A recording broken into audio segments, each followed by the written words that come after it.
Hi, everyone. Good morning, good evening, wherever you're at. Thank you so much for spending this time together with us and each other. It's a true honor, and we're super nervous, but excited.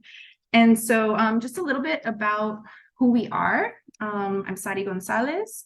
I am an unschooling mom to an amazing, wild, free, neurodivergent 8-year-old named Sai, who is my inspiration daily to be a better human. And I was born in Sweden, and my dad is Colombian. I identify as a white appearing Latina in this world, and my pronouns are she, her, and I am exploring the meaning of they, them pronouns for myself right now as well. I directed, well, first I was a parent at, and then facilitated in, and then directed an Agile Learning Center in New York, and then later came to Mexico to join forces with Becca to direct an Agile Learning Center here. Now we call it an Agile Learning Community, which has evolved over the years, and here in Puerto Escondido, Oaxaca, Mexico, land of the Zapotec Mixtec and Chatino people. And also, Beck and I have an organization called Radical Learning, where we support parents and adults supporting youth and humans that just want to show up in different ways and kind of dismantle systems of oppression and power, specifically in supporting young people and advocating for their autonomy, freedom, and independence. And could we say that we deschool our asses off? Yeah, we deschool our asses off and support others who want to do the same. And yeah, the only thing I want to add to that is, we are going to be talking about power. And so it feels really necessary that I acknowledge my power and privilege in being a white appearing person on this planet. And so with that, I also have a request that if anything that I say or any ways that I express myself in this work is triggering, or if I can do better, please let me know. I really honor and value that feedback. And so we'll share our contact information after. But yeah, I'm very grateful to be in this space of learning with you all. Thanks, Sari. So I am Becca Koritz. I would say yes to many of the things that you have said, so I'm not going to repeat them. I was born in Sweden. I am identifying as a she, her, white, but my lineage comes from 2 different minority groups in Sweden. I have lived in Mexico for the last 20 years. I have an unschooling 17-year-old son who's actually turning 18 this year, which feels absolutely surreal. He is autistic, and he is, the reason why we're here today. I wouldn't have done any of the stuff that I do if it weren't for him. And that includes starting, co-founding and founding 3 different alternative micro schools in the state of Oaxaca here in Mexico. The last one being the crown jewel, Explora, our ALC. And what else could I say? Yeah, I work a lot towards trying to dismantle the mandatory school system in Sweden. And that is my hobby. And then the rest of my time I dedicate to radical learning and Explora and our cool trainings and all the stuff that we do together, Sari and I. Did I forget something? We love to dance and have fun. Yes, we do. And we're goofy. Yeah, try to have fun. Cool. Yeah. Awesome. So we would love to also just share the kind of arc, the plan for this session. We hope to kind of dabble in a little bit of theory. We want to also everything we're presenting is just based on our experience and knowledge that we have been blessed to receive from various teachers and people that we've been inspired by, which we will name right now as well. But it's our perspective based on our journeys, our cultures, and understand that your journey, your culture, your background, your experience may be different. And that's why we really hope to share some information, but also create space where we can co-create our learning experience together. So we'll, use the whiteboard. It's our first time using it on Zoom. So please bear with us if we kind of fumble with it, but there'll be time and space for everyone to share their perspectives as well. So do want to just, before we jump in, ask if there are, share resources for teaching and inspiration. Did you do that? Can you do that from the... Do you want to do that one immediately? Yeah, I can do that. So these are some resources for teachings, inspiration, and guidance that have supported us in our journey. Specifically, I mean, there's so many people to mention, but specifically in talking about like preparing for this talk. And so we're going to share that now. Yeah, I'm just trying to copy this thing and it's not very collaborative. But I'll just read through. So Colby Tutusi, sorry, and actually it's Tutusi, so I misspelled their name. Oops. From Freedom Rising, has a great resource called Disrupting Adult Supremacy, also courses. I really suggest their work. It's been extremely inspirational in our journey in understanding adult supremacy and our role in it. Dr. Sunjata, who shares about the theory of indivisibility, and has an organization called Grow Dialogue. We'll share his work. Akila S. Richards, Raising Free People, amazing human, amazing resource, like doing amazing work in this movement. Iris Chen, who is also in the house, I believe. Untigering, thank you for your work. Marshall Rosenberg, Nonviolent Communication. Also Minachi, who is also sharing today around intuition, but also they have amazing resources around decolonizing nonviolent communication. Barbara Barnes, who was like my first kind of person that introduced me to nonviolent communication. Damari, shouting you out, my friend, our friend, because the work you're doing in positive and purposeful parenting is far and beyond, and you've been a true inspiration to us. Bo Helskov, which a Danish psychologist, clinical psychologist, that is like one of my biggest inspiration. He works a lot with low arousal. What is it called? Oh God, I have it only in Swedish. Lågaffektivt bemötande. It doesn't help. Low arousal stuff. He's amazing. And my dear friend, Petra Krantz Lindgren, who is a Swedish behavior scientist who has also like completely transformed my way when it comes to hanging out with kids. Yeah, so we put all of these inspirations in the chat. And yeah, can't take notes, but if we'll also share some links at the end where you can, email us, and we're happy to like send you anything that we share, including the whiteboard.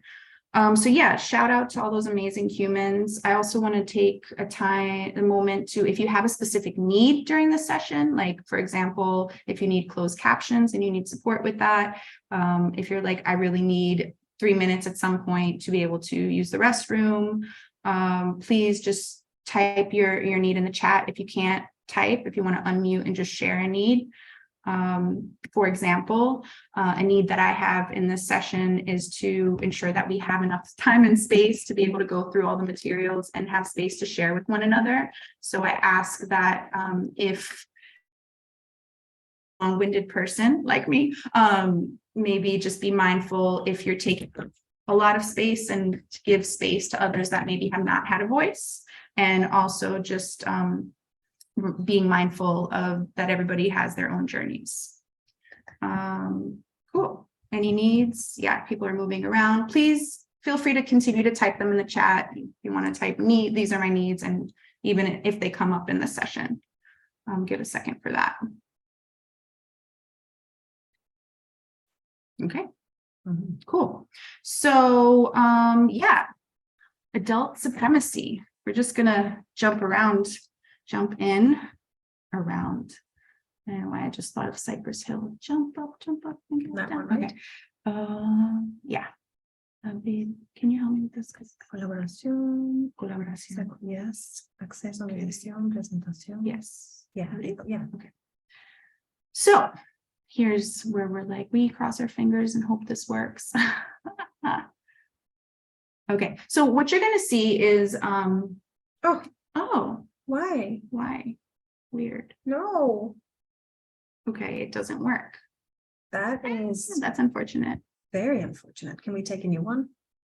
Sure. Presentaciones, So it's just sorry, we're gonna try something else. Yes, okay, good. Cool. So here we have, oh yay. A little whiteboard. So adult supremacy. We're not going to sit here and tell you what it is because it depends so much on our perspective, right? And our experience. So if you feel called, you can grab one of these notes and start typing in it. And I think you can open it up and adjust it as you see fit. And if you prefer to type it in the chat, please do. But what does adult supremacy mean to you? Like, what is it? And I guess they can take other sticky notes, right? If these aren't enough. Yeah, we can add some more if these aren't enough. So yeah, you can grab a note and move it around, start typing in it. This is so cool. I know it is. Oh my God. So adult supremacy. I'm going to grab one myself.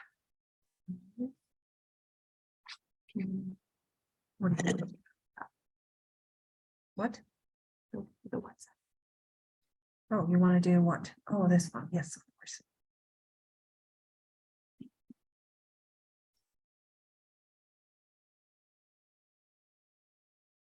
Which one? This one?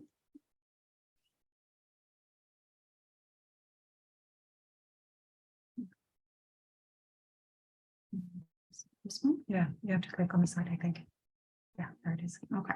So if you don't know how to use this or you prefer not to, yeah, I've never used this before either. It's so cool. I mean, we practiced it yesterday, but feel free to just add it into the chat. And you can also zoom in down at the bottom. There's like a little magnifying glass where you can zoom in. Wow, this is amazing. This is so and if you cool. have a chance to kind of navigate it,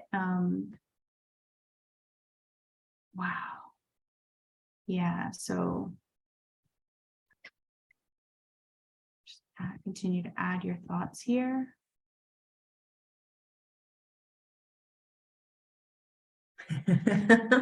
So I'll start reading them while folks are adding. So adult supremacy is the belief that adults have more value than children and or should have more rights.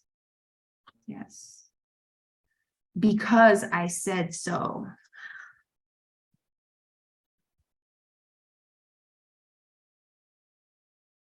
The idea that me as the adult has complete agency over a child or teenager, particularly in a way that is overbearing, dominant, and controlling. Thank you. Forgetting our own childhood and, oh wait, Rivka is still typing, sorry. Pervasive. Wow.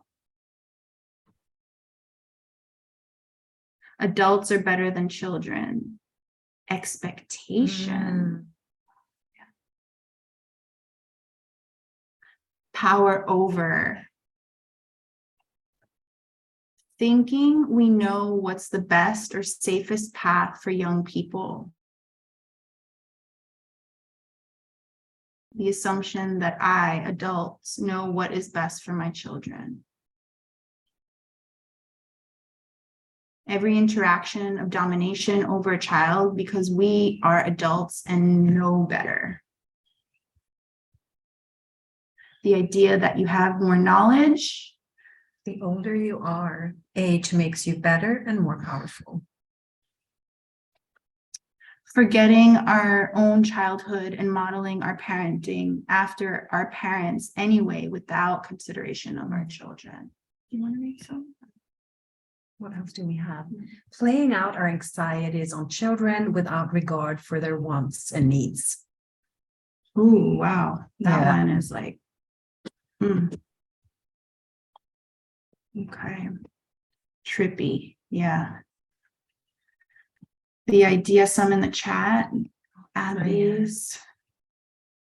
The idea, read it. The idea that the parent always knows what's best for a child, not honoring what the child themselves has to say about something. And then we have another one, which is valuing human rights in adults more than in children. wow. Yeah. It sucks. Oh God, It yeah. sucks. It's terrible. Sorry, I'm trying to copy this Do you one. want me to do it? Yeah, if you can. And then there's a note there. Yeah, Crease trippy is like adult supremacy is trippy, and this is pretty trippy too. I would add. Okay, so we can. Oh, there's three. No, parents needs supersede those of children. Absolutely. And parents should schedule everything for kids. Oh my God, yeah. Parents should schedule everything for kids, yeah, including their learning, right? So we'll kind of make this a little bit like put them all together. Did we miss any of them? Yeah, well, maybe that one. Yeah, so after this, we'll kind of put this in a little tighter so that it's easier to read for everybody, and share this also. If you, yeah, we'll share how we can be connected later. But I wanted to share the definition that kind of inspired our understanding of adult supremacy, which is Colby Tutusis, has an organization called Freedom Rising. An amazing, just amazing. They're amazing. So I really recommend checking out the resource that we shared. And their definition is the idea that adults are more human than kids because they are bigger, stronger, and have more experience. Mm-hmm. But everything you guys have shared really encompasses that. So thank you so much. And what? Not salir de la sala. De this one. Yeah. So really the summary of this for us personally is what it comes down to is adults having systemic power over young people. And it comes with this mindset of fear and control. And in order for us to be able to change this, we really have to first understand where this comes from. Right? You can't change behaviors and change habits without truly unpacking what those habits, mindsets, thoughts, actions are. And so we're going to jump into that a little bit now, and then we'll have other space to share. Yeah. So I don't want to say that I'm an expert on this. I'm basically drawing this information that I want to share from both Peter Gray and Dr. Sunjata, who says that basically everything changed when humans started owning land, land ownership, which hasn't happened in every culture. But in the culture that it has happened, that is where the shift started, because when you can own land, you can own things instead of just sharing and having a collaborative approach. Suddenly you can be you can have power over land, or you can have power over persons, right? And we see this especially in Europe with feudalism in the medieval times. There are also apparently semi-feudal cultures in other places in the world. But I think that in Europe, it's such a classic example, because that's also then where we go into imperialism and industrialism and colonialism and all of those isms that really have power over others. So it's not only power over land, but power over other people.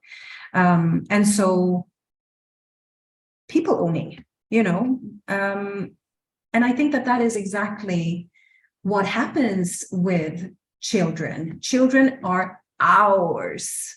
It's not they belong to the earth. That is the big shift that I see, that I perceive, where my perception is that in indigenous cultures where land owning doesn't happen, we just kind of belong to Mother Earth together. And as humans, we develop in different stages, and we all have a value in each stage.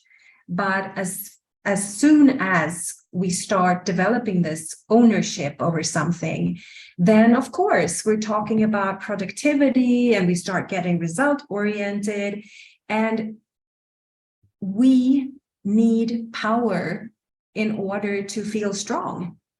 And having power, like just as a human need, isn't a bad thing.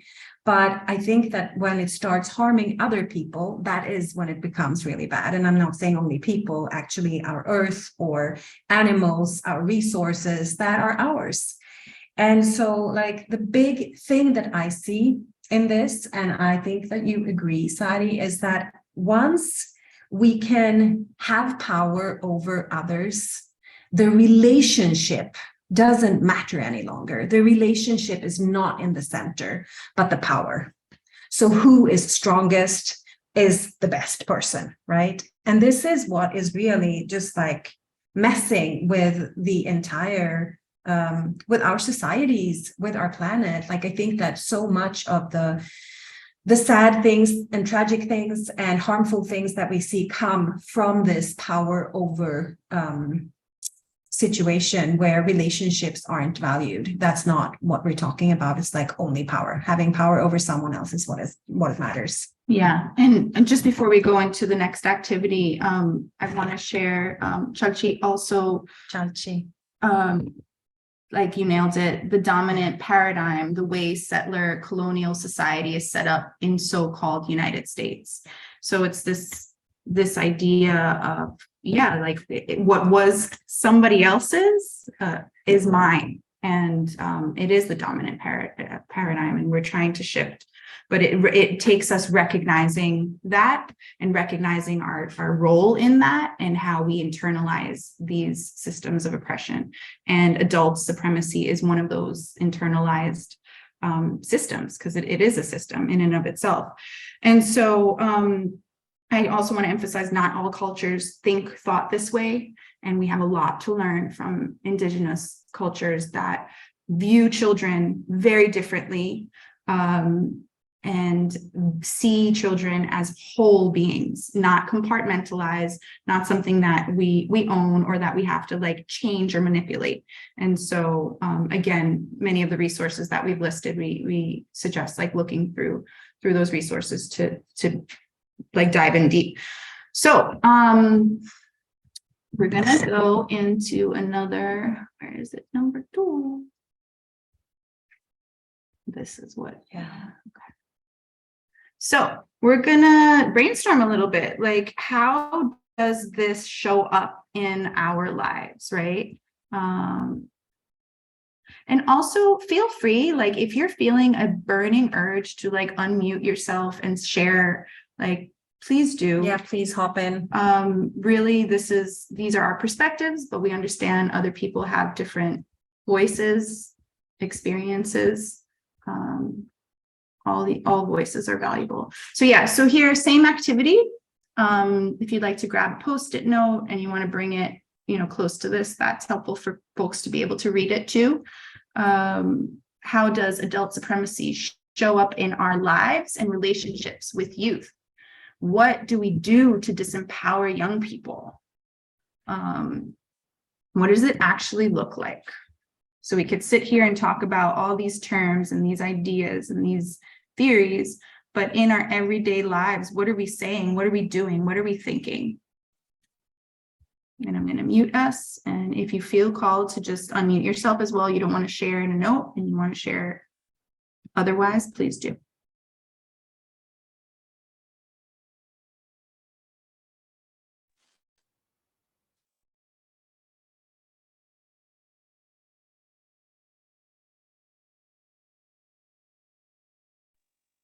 Can I say something quick? Please do. I was gonna say on my journey, and I noticed that it was a lot of actually traumatic experiences that I had from my past, and that was a lot of what actually brought in, I think, the adult supremacy.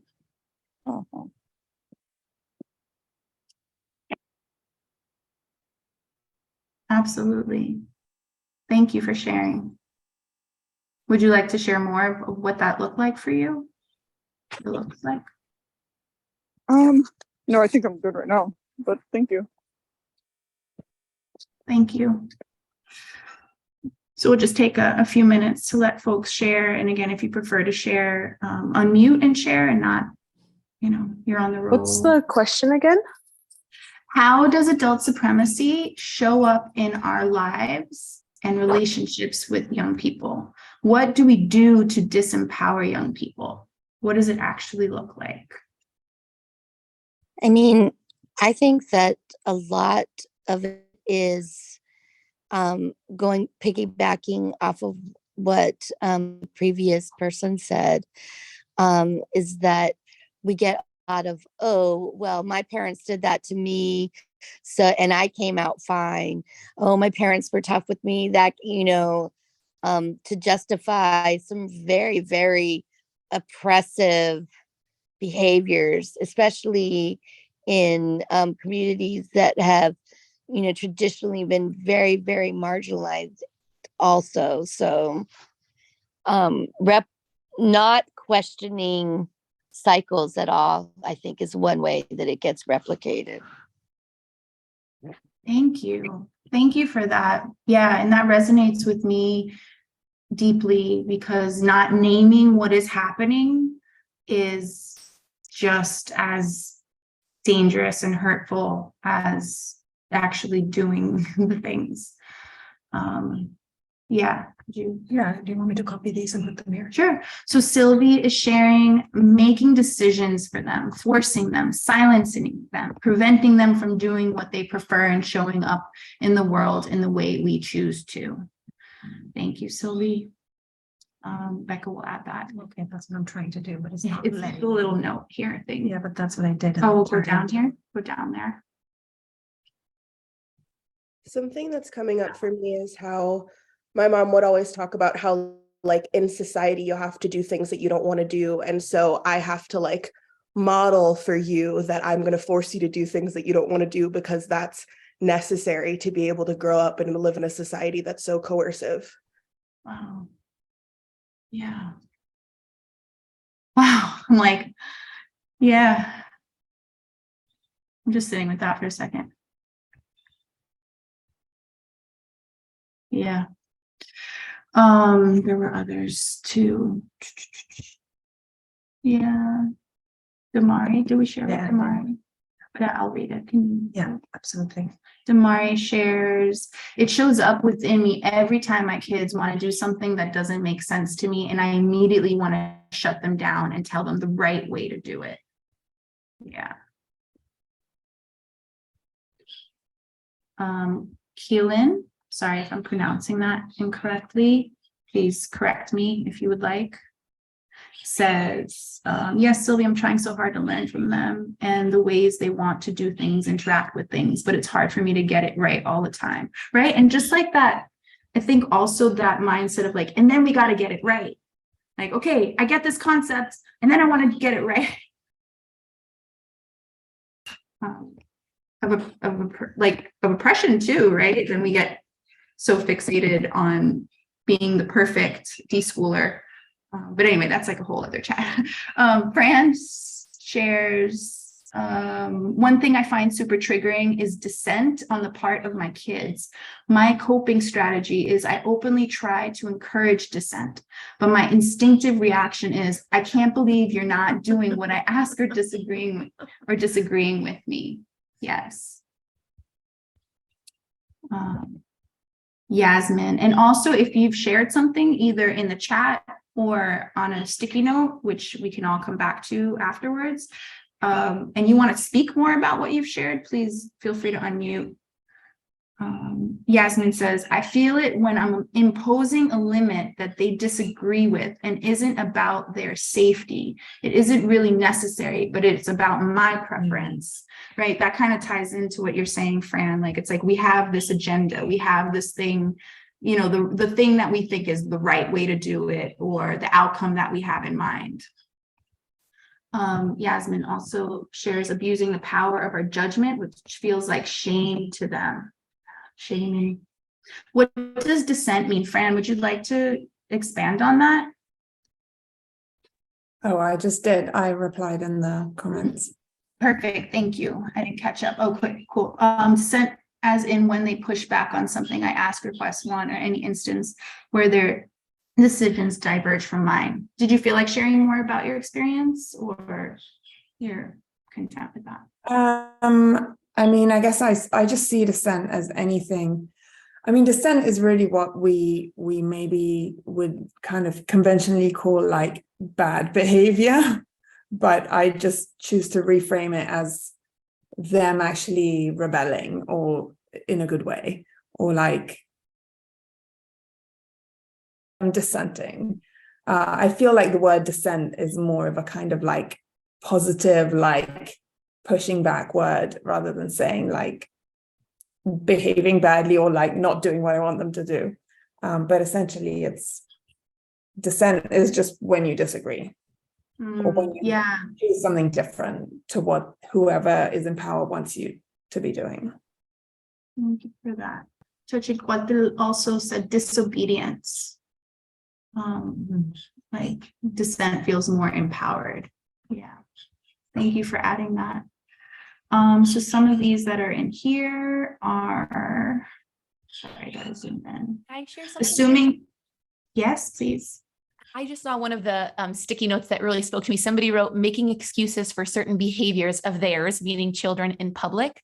And that's something I think about a lot. And we always feel like we have to apologize for normal children's behavior in public. Like maybe they're being loud, or maybe they're being messy. And like, this is developmentally how small human mammals are, but why we feel the need to apologize to every adult in a grocery store or on an airplane when my baby's crying. Like, this is normal human behavior. I once said to my husband when we were talking about this, I said, for example, I feel like adults somehow better understand older adults, like let's say a very elderly person. I said, would you ever apologize for your grandmother falling in the grocery store? No, nobody would ever ask your grandma to do that, because they know an old person's body gets weak. And if they were to fall, there's nothing to apologize for. It's a normal part of the human body at that age. And why in an adult supremacy world, everywhere we go in public spaces, it feels like children have to be apologized for when they're just doing normal, healthy children things. So like the adult supremacy in that is also that the world should function on adult ideals of quietness and neatness and all these things, and doesn't leave space for a normal human child to behave like a healthy, normal human child. And so I think that's a huge part of adult supremacy, especially on airplanes. I was thinking as I took my 3 and 4 year old on an airplane recently, I was like, why do I feel that I have to apologize for them all the time? They're just being normal kids. And I think that's super interesting, Amanda, because it also. Leah, sorry. I'm Leah, and that's my sister. Oh God, yeah. That's Does it say like, yeah, we don't know how this appears. Anyway, okay, Leah, hi. Hi. It just made me think also like what like adequate adult behavior is, like that we have to be so adult, and grown up. And I'm like, why? It's weird, but there is definitely this idea that we have to behave in a certain way, and adultism and adult supremacy for me is a lot about trying to make kids turn into little adults and really just disregarding their nature. Yeah. Something that comes, I'll just really quickly, Rivka, I see you. Something that comes to mind, Leah, is also like for neurodivergent humans. I also feel that way. Like my son is neurodivergent, and I feel like I'm always in this position where I'm made to feel like I have to explain his neurodivergence to people. And it's like, why? Like, plus they don't get it. They just think it's an excuse. Yeah. That's another topic. I feel like it's all related for neurodivergent people, ageism, ableism, and honestly, my sister made a good point too. It's about white supremacy too.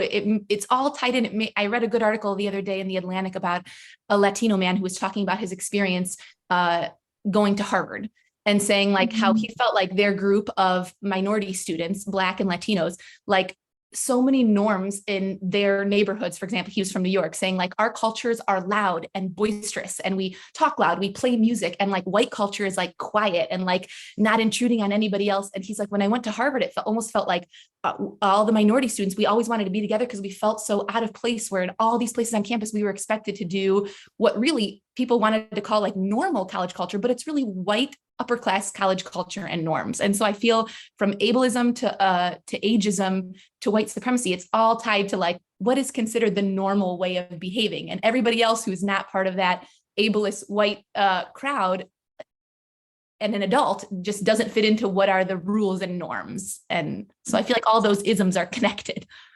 Yes, yes, absolutely. That's why it's a system, right? And I'm actually looking at this Post-it note that has like a circle on it. I don't know if that was intentional, but I'm like, it is like this cycle, this system that like, unless we create new systems, we're going to keep repeating and repeating and repeating them. So thank you for whoever added that circle over there. Did you have something? No, I'll just Okay. say that there are more. There's so many more. What else?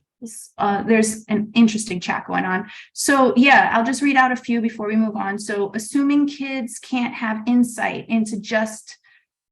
into us just because they're kids, right? Like, oh, those kids don't know anything. So it's like belittling, right? Like making them smaller. When adults say and believe, I know what is best for you, and then often act on that belief, right?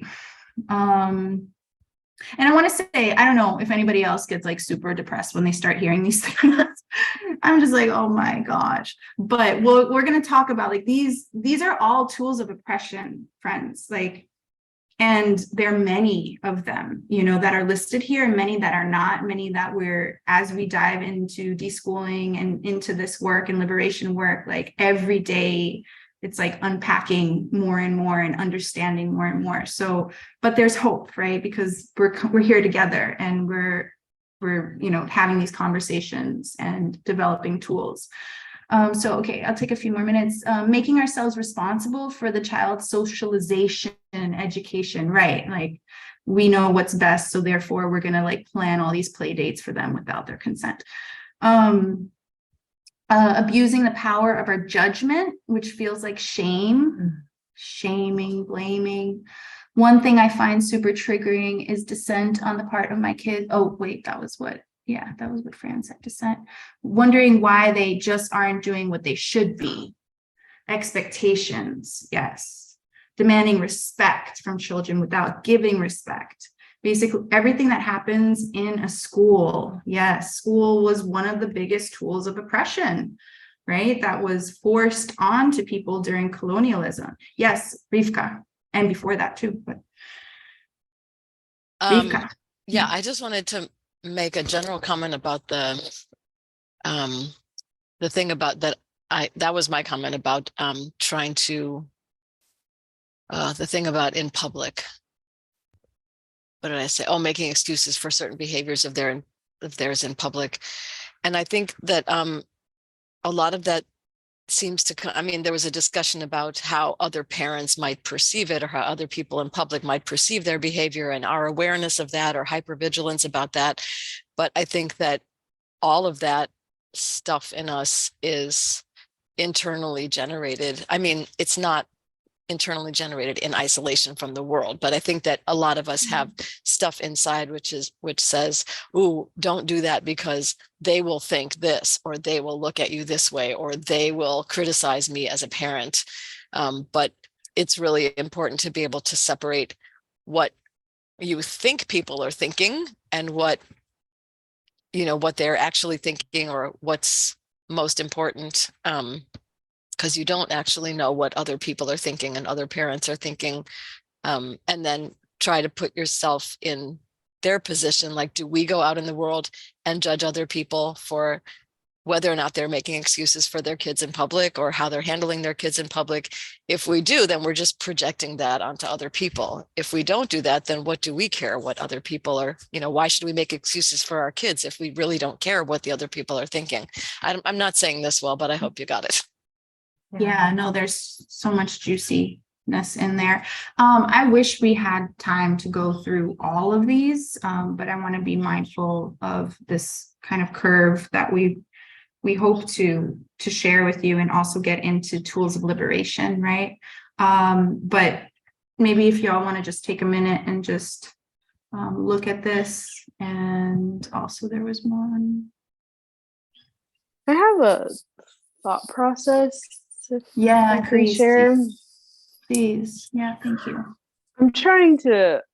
I had a conversation with a friend last night and her husband about power struggles. Ironically, I didn't actually know this class was happening today.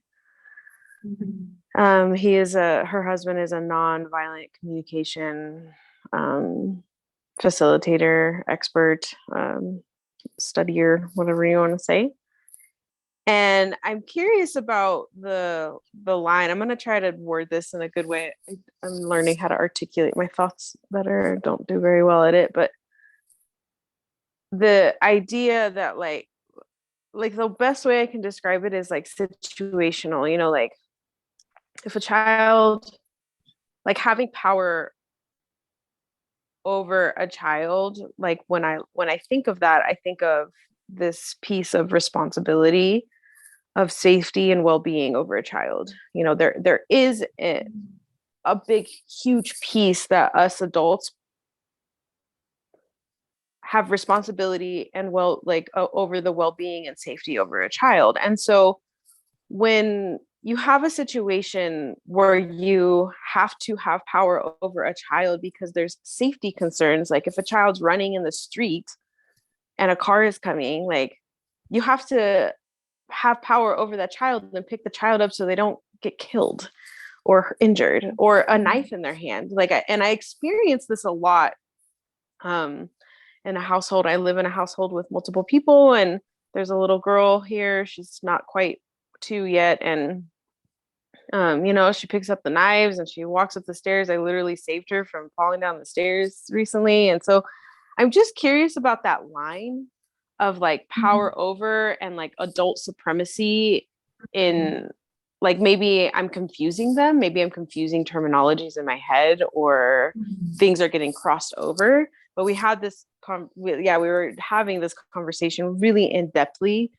And so I'm just going to stop there because I feel like I'll keep rambling, but Thank you. Well, thank you so much. I think it's super interesting what you're talking about, because I do think that there is like in my personal experience, there is a big difference when we talk about life-threatening situations and risky situations, for instance, and what is being perceived as a risk is extremely subjective. For instance, I do not perceive as a risk a kid that has a knife. If that knife is going to be used for cutting vegetables and stuff, yeah, they might get cut, you know, they might cut themselves, but I don't see that as a risk. For me, that's part of how you learn how to use a tool. So what I think personally, based upon my own experience, is that what happens is that many adults kind of perceive many things as life-threatening when in fact they aren't. And so it's like about a very low tolerance for risk. And so on one hand, I think that, yes, there are definitely situations where we have to interfere, because a 2-year-old running after a ball into the street, there are cars, of course, we're going to run after and pick them up. But when it turns into a default go-to strategy, just because things that we carry, the way we were brought up, or traumas that we're having, then I think that maybe, you know, we need to look at, when are we giving like real support and when are we just interfering in the process? And I don't think that there is like an easy answer to this. I think that it really depends on situations, but I do believe that my job as an adult is to look at my triggers and see, like, why do I think that in this situation I need to interfere? Because I could potentially claim that my son's choice of studies or activities could be life-threatening for him in the future if it doesn't give him a career where he could maybe make a living out of himself, you know? So I think that we adults are really good at trying to excuse our behavior, like have pretexts for why we think it's a good idea to intervene. And I think that that's what we need to look at. I don't know if that was clear. And I just want to add to that, Damari, I see you. I want to add to that. that it's also like, it depends how we're communicating, right? Like we can use tools of liberation and connection in sharing our concerns and our triggers and our fears, which are valid as well. Like, are we asking for consent? And we'll get into tools of liberation, so I don't want to spend too much time on that, but how we're communicating also has a lot to do with it. Damari, did you want to say something? You had your hand up. It was in line with that, right? So it's about how we're communicating, and also that when we have those things where we're triggered. So my child is running towards the street and I freak out and I grab them. I'm like, oh, what was my concern? I assumed they were going to keep going. They didn't know when to stop. So for me, that, and this is something that we practice with my youngest, that was a valid safety concern for me, but it didn't mean I have to grab her every time. It's like, let's have this conversation and come up with a plan. So you can run on the sidewalk, like stop before you get to the street. And we practice that. And I saw so many times when we were walking in our neighborhood and she's running full speed towards the street, and adults driving by would be, of course, I understandably so nervous and so mad at me. And I'm like, we got this. Like, we worked through this. I know you're thinking she's coming to the street, but I know I'm okay with her running because I know she's going to stop. We've dealt with this. We've handled it. So it's a way that I take my fears and my triggers and like, what can we work through so that my fears and my triggers aren't oppressing my child? Yes. Thank Absolutely. you. And that's the thing, like what these systems do to us is it disconnects us from ourselves and from others, right? So it's like we just fall back. Our go-to is just to fall back in the blaming, the shaming, the yelling, the use of physical power to disempower. But I mean, thank you for taking it there, Damari, because that's one of the things we want to talk about is like, yes, these are the systems, but they're also our reactions are based on real life experiences for us. Like if we've been raised in a society based off of these principles and, you know, we're going to continue that. If we have it, we won't, you know? So yeah, take it quick. Yeah. I'm going to leave You want me here. to? Yeah. Yeah. Go for it. Yeah. So I'll leave this up in case people want to look at yeah, it. absolutely. So I think that like, I mean, we have a beautiful mind map. Oh gosh, Looks like it's this. Crazy. And so we're jumping a little bit like around right now. And I think that that's perfectly fine because that's really what we wanted. The mind map is more for making sure that we also deliver like the content, but it's so much cooler when you guys deliver it for us, for everyone. Like part co-creator. Yes, that is the co-creation. And so like, yeah, if we go back to, okay, we have tools of oppression right here on the board. It's about adults disempowering kids, and the consequence, and I'm not sure that has been mentioned, is a disconnect. Like when we are being disempowered by adults, we disconnect from ourselves. We disconnect from what we like doing, from our passions, from our interests, from our impulse of exploring, our curiosity. And it also disconnects us from others, from our caregivers, for instance, or from other adults. And I think that is really the reason why so many of us keep on doing these, like we keep repeating these patterns, because we have been disconnected. And so like we're not in touch with our true nature, with our inner configuration. And I think that like there are different parts of this. We have like obviously a collective trauma. We also have a lack of awareness because we don't usually talk about this. Like this is not a topic that you hear about like on TV or read about in the newspapers. We also have a lack of tools because we didn't grow up with tools to do it differently. And I think that many times we're also blind to the harm that it caused us. I think that many times it's been so traumatic that we're not even in touch with it, which is why we can say things like, oh, you know, like my mom spanked me, it didn't do me any harm, and I'm going to continue spanking my kid, because we don't remember, we can't see the harm. We're disconnected from that too, what happened to ourselves and how we're harming others.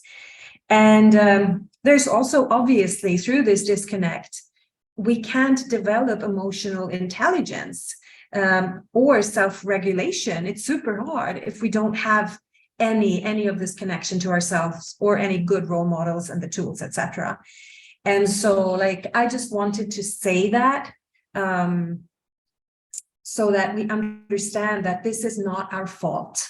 Like, this is not that we're bad people. We should not be shaming and blaming ourselves for falling back into these patterns. The main point is first see them. We see that they're happening, and we can understand why they're happening. And after that, we can start moving, like right now, from theory into practice. Like, what is it? Like, what is it? Why? Why do we often end up in or create these power struggles with our kids? Like, what is it that happens?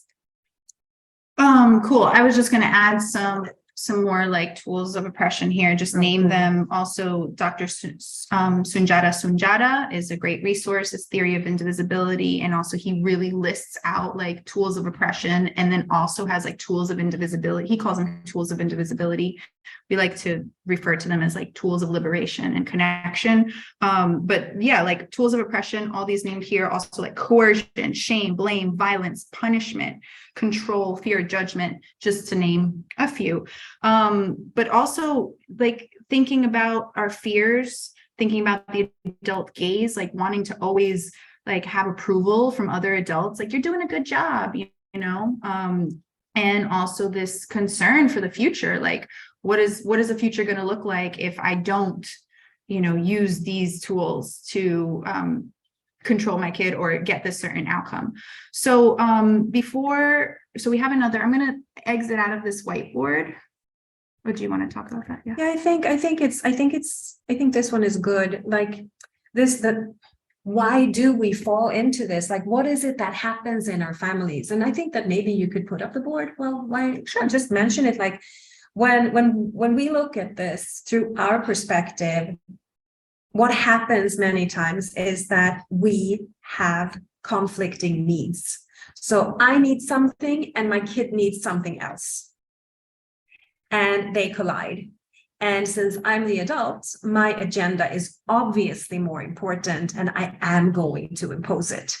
That's what I think that we see plays out. So triggers can be anything, but it's really about my kid is having this need and I'm having this other need. And that's why we're going to struggle about this. And that's when we revert to the shaming, the blaming, the yelling, all those things. Yeah, Carice, you have your hand up. I'm really curious about those moments, like the in-between space. I feel like I'm always curious about this in-between space. It drives me nuts. But just like, I think like I experience and I see other parents experience where like, yeah, there are moments where I have a full day to deal with this. Like, have your meltdown, let's talk through this. And then I have moments where like, there are constraints involved. And like, I don't have a moment to have this full process with you. I have a moment to have a full process later. And therefore we gotta go. Like, and I gotta pick you up and we gotta go. And so like, yeah, I hear you. I just like don't know. Like, am I supposed to be striving for every single damn time you have a meltdown and I have to go, or we have to do this thing, or like whatever thing is involved? Like, I think there's so many layers there that like, am I striving to like for every single time that we have to have a full process, even if your full process is 3 hours long? Like, sometimes you just gotta go. You gotta go. And so and like in that moment, it's like, okay, so we gotta go. So I'm sorry, but I gotta get you up, and we gotta go. And like, and I don't even know what I'm saying. I'm just like trying to understand. Well, I think that we get what you're saying, and so like. I think that what has been extremely helpful for me is something that my dear friend Petra Krantz Lindgren shares. She talks about when, like, imagine like you're living in this house and suddenly you have a fire in the living room and you put it out. And then the next day you have another fire in your bedroom and you put it out, and it keeps on doing that. Like, if that would happen for real, we would probably try to figure out why am I having fires in my house? and you would try to map out what's going on. And so she uses this metaphor in order to explain that it's the same with our kids. Like many times it's the same kind of fire. It's maybe when we're leaving home, or it's maybe when we're in the supermarket, or it can be other things depending on ages, obviously. And when I think that, and this is what has been so helpful for me, when you see that you are clearly having these moments, like, and they're very specific moments, it's maybe the time of the day where there's always a meltdown or a specific situation. Or maybe it's always when you're hungry or your kid is hungry. Like when you map it out, then you can start understanding what is going on. Like, what is my need here? And what is my kid's needs? Maybe you come home from work and you're so tired and you just need to rest 15 minutes before you start cooking food, you know, but your kid maybe wants to play with you, or maybe is super hungry. And depending on those needs, we can actually talk about these situations, not necessarily in the moment when they happen, because it's that in-between space where we don't even know what's going on and we're not our best selves. But maybe afterwards be like, hey, remember yesterday when we got back home and I got really cranky and you got cranky? Like, were you hungry? Like, what was happening for you? Just wanted to eat, you know. It's like, oh, I get it. Like, or being able to say, you know what, like, we need to figure this out, because I realize that when I come home after work, I'm super tired and I just need 10 minutes to just nap. And I see that you're hungry. Like, what could we do about this? Yeah. And start like talking about it, but not in the moment, because in the moment, your self-regulation will be really bad, you know. And I'm not saying only yours, like mine, our kids, you know, in that moment where there has been like triggering already, we're already going to be more sensitive and it's going to be harder to self-regulate. So trying to have those conversations in those moments can be super hard, but you can always do the repair work. Yeah, and actually that's what Damari said. Yes. And when we're not our best, we still get to repair. So it's like we're human, right? And that's what I was talking about too. And that's where this work can also become dogmatic, right? Like you get focused on being the perfect parent or the perfect facilitator or the perfect deschooler. And it's like, that's not what this is about. This is about like, you know, each like taking steps, baby steps every single day to acknowledge like, okay, this is where I come from. This is what my experience has been. This is the collective experience. This is how it manifests in my life, in the way that I communicate, in the way that I act, behave, think. And, you know, what are the triggers? What are my triggers? Which we kind of wanted to get into a little bit, but now we're kind of short on time. So we'll just maybe adjust, but then also think about like, okay, little steps, right? Like what can I do differently next time? So should we maybe skip the trigger thing and maybe 5 minutes? We'll give 5 minutes to this because it's a really powerful exercise. It is a process, Stephanie. Thank you. Yes, it's okay. It's a process. Going back to communication and trust, like fine-tuning your communication, figuring, you know, doing the healing work as well. Like for me, it's been a lot of healing work, a lot of generational healing, like healing generational wounds, and you know, finding tools for communication. So we're going to do different tools rather. This is just, oh yeah, go to that. Okay. Guys, learn some Swedish if you don't know it. I could just whisper it. She has to use the bathroom, so she's gone. Okay. So what triggers cause you to fall into power struggles with young people? So maybe we can map this out. Let's maybe give 5 minutes to this whole process. So maybe 2 minutes to jot down any thoughts, and then a few minutes for those that want to share via voice, or if you want to share via voice while people are jotting down their thoughts. Raj, they can sniff out the bullshit. Oh, yes, they can. Yeah. Oh, the pre-talk. Yes. About needs and expectations and hates, when during a power struggle we say, it seems like you're feeling frustrated. Oh yeah, my son, like, he's like, don't use that voice with me.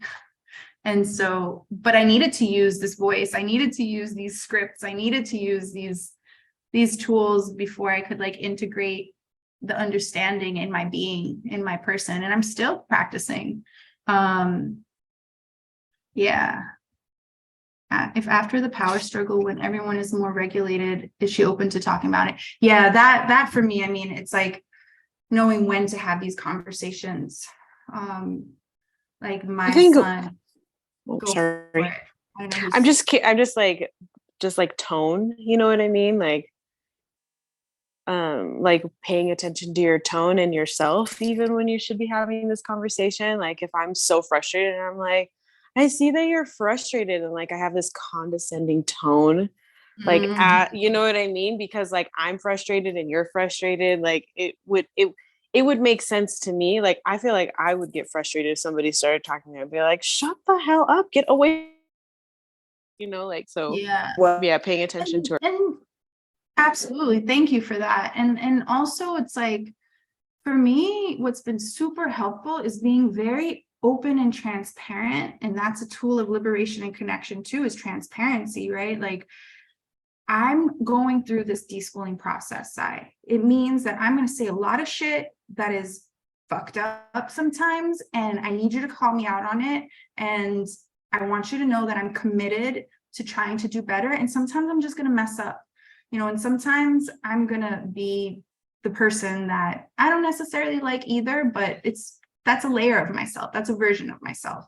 And so I think also being transparent is helping our kids to see that they are whole beings as well, with many different edges and many different sides, and that it's not about being perfect all the time.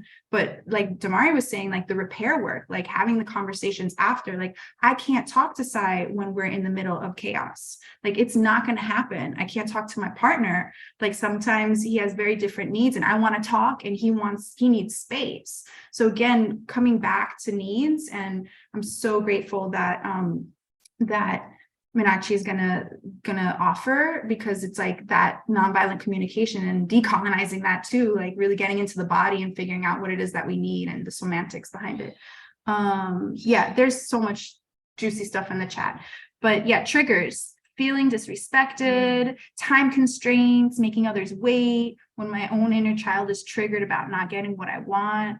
Yes, yes, yes, yes. When I'm running, it's her resisting. Yeah. Oh my gosh, yes. Being in public. For me, also a trigger is like the more empowered my son is, the more he's saying no, the more he's resisting, the more he's like really stepping into his autonomy and opting out of things like dinners that he doesn't want to go to, you know, and I'm like I gotta go to this thing. Yes, and thank you, Amy. We can't be too hard on ourselves. Yeah, absolutely. Okay. Oh, and another resource, Amanda Dakeman, thank you, speaks a lot about how gentle parenting scripts and practices didn't work for her PDA child. Yeah, they, like what somebody said, it's like they can smell it out. Okay, so thanks. We're gonna jump out of this one because I think maybe we're all full aware of our triggers. Damari also really supports humans in a beautiful way to understand triggers. Let's see. So tools of liberation. Let's jump into this. This is the exciting part for me. Oops. Oh, what happened? It didn't. Okay. Yeah. Here it is. Okay. So tools of liberation. Okay. So we're moving from that paradigm. Sorry. We're moving from that paradigm to another paradigm. Like we're trying to move towards connection, right? We've been disconnected. If, you know, we haven't been raised with conscious beings around us and cultures to help support us to be connected to ourselves, to the land, to others. So like, for example, consent, something that we tried to do earlier and then didn't, we needed to do other things, but yeah, we use consent. So consent, like checking in, you know, like, hey, does this work for you? Like how often are we asking for consent with our young people? Like how, you know, are we running out the door to that dinner that we never even asked them if they wanted to go to? Or are we actually checking in beforehand and saying like, hey, this is a plan that I'm thinking of. What did you just say? I don't know what happened. I'm trying to add something. Okay. You're I'm like, here. you guys. You're Okay. So yeah. No, sorry. Sorry. That's Yeah. confusing me. Very confusing. I'm Okay. trying to add a resource. Okay. Maybe we could take 2 minutes afterwards and Yeah. everybody can just throw their resources in there. There's resources in the chat. But yeah, so tools of liberation and connection. So consent being one of them. Another one for us is curiosity. So like, whoa, you just ran into the middle of the street. Like, what was that about? What happened? What were you doing? And maybe it's not in that calm voice, but afterwards, like I realized that you just did this thing. What's going on? Or how are you feeling? Like, what are you needing right now? So consent, curiosity. Are you all seeing this whiteboard? Can you see it? Yep. Or you're all whiteboard Yes. out, boarded out. Okay. You're bored, boarded out. Yeah, so feel free to add stuff here. So sharing of power, which is really an overall umbrella, right, to what we're talking about here. Trust, like, I can't tell you the amount of times I've literally like bit my nails and like, because I wanted to do something that deep down inside I was petrified about and triggered about and around, but really like almost like a mantra, like I want to trust him. I want to. Maybe it might be I don't, because I wasn't raised with adults that trusted me very much, but I want to. So trust is a tool of liberation and connection. And each one of these things are huge. So we're not going to pretend to like, you know, go into everything super deeply. We just kind of want to give you like an overall arc around our thinking around these things. And again, welcome you to add anything. Ample time, pause and self-reflection, patience, yes, listening to understand.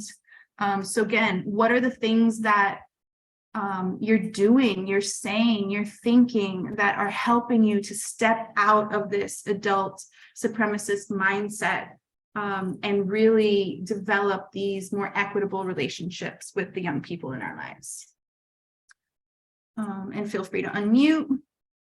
And we have 13 minutes, so I would love to leave like 5 minutes of just open chat if possible. Panel, yes. Oh no. How we're connecting has actually like opened up a lot of these tools of liberation and connection for that other person. Like, oh, they become curious. They start using consent because it becomes a new language. And this is what we were kind of talking about. Like, once you understand these things,